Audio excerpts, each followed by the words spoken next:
Ya, selamat sore Mbak Priska. Kami ingin mengonfirmasi terlebih dahulu, apakah betul memang tidak ada informasi yang menyebutkan bahwa kapal KRI Pati Unus ini ditorpedo oleh kapal asing, Pak? Baik, terima kasih Mbak. Ini jadi menarik nih pertanyaannya. Perlu juga saya klarifikasi. Jadi tidak ada kapal perang Indonesia yang ditembak oleh torpedo. Memang sedang ada sedikit eksiden terjadi kepada KRI Pati Unus yang baru selesai melaksanakan operasi, akan melakukan bekal ulang ke Pangkalan 1 Utama Belawan. Kemudian ketika melintas sekitar Bui 2, Bui 4, bagian haluan kiri bawah permukaan air itu terkena benda keras sehingga mengakibatkan kebocoran pada KRI Pati Unus. Jadi bukan karena ditorpedo. Saya ulangi, bukan karena ditorpedo. Oke. Lalu demikian. Penyebab rusaknya kapal KRI Pati Unus ini sudahkah diketahui benda keras apa yang menghantam kapal, Pak Edi?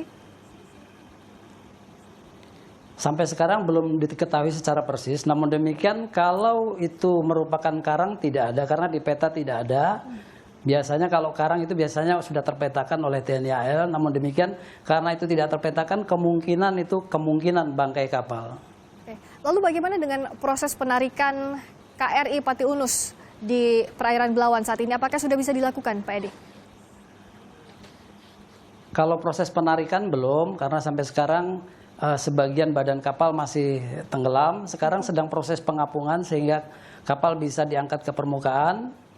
Sekarang sudah didatangkan beberapa alat pengapung seperti balon semacam untuk mengapungkan badan kapal. Kemudian nanti kalau balon itu sudah terpasang, maka air ataupun lumpur yang berada di badan kapal akan dikeluarkan sehingga permukaan badan akan semakin menaik. Nanti kalau di dalam badan kapal itu sudah kosong, maka kapal bisa ditarik ke pangkalan terdekat, khususnya di Pangkalan 1 Belawan. Oke, jadi masih proses pengangkatan. Tapi bicara soal insiden yang terjadi, apakah selama ini Pak, KRI Pati Unus tidak bisa mendeteksi adanya benda asing di bawah kapal atau di sekitar kapal sehingga bisa ditabrak oleh benda asing itu dan menyebabkan insiden?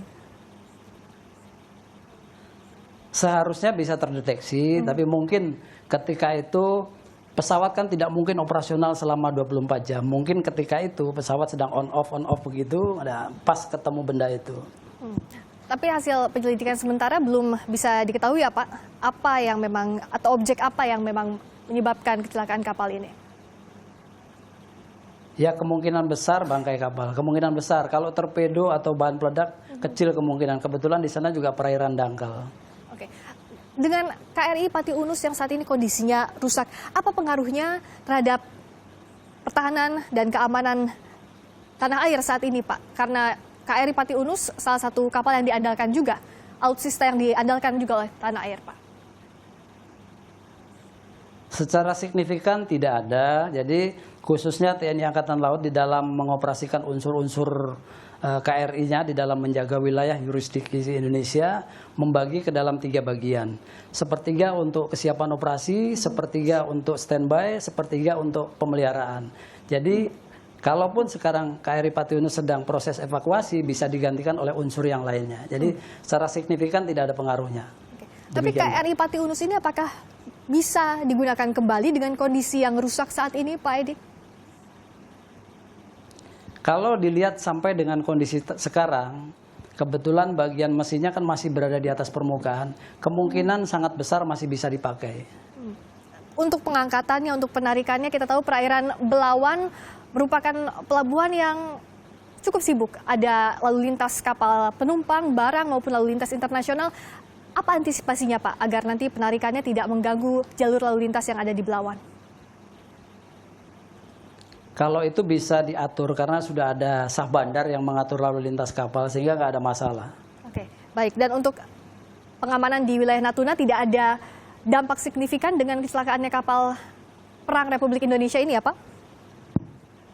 Betul, tidak ada. Ya seperti yang saya sampaikan tadi, Angkatan Laut menganut 3 pembagian kapal, sepertiga operasi, sepertiga standby, dan sepertiga pemeliharaan, sehingga nggak ada pengaruh yang signifikan untuk mengawal wilayah yurisdiksi nasional kita. Baik, terima kasih Laksamana Pertama TNI Edi Sucipto, Kadis Penal, sudah bergabung di Kompas Petang.